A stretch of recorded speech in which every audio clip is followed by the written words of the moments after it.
talk about that thing some other time. Like in the winter time when it's on my Bobcat. This whole covers, it just fires right up. But this is what we're dealing with tomorrow. Just topping the battery off here.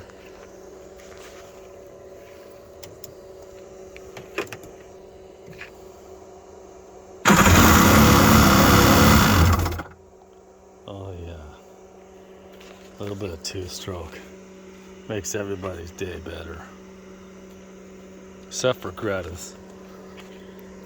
She might be kind of pissy about it. Take the kids out.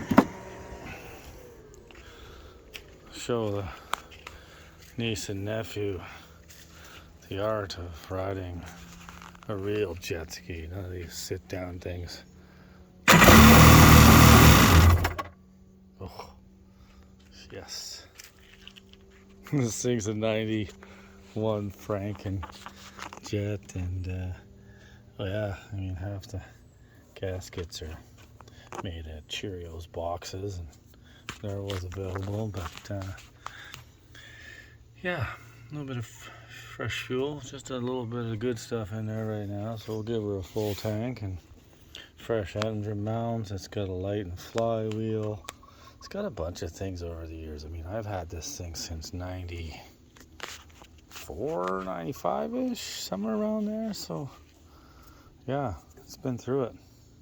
Good times. Get that hood back on and away we go.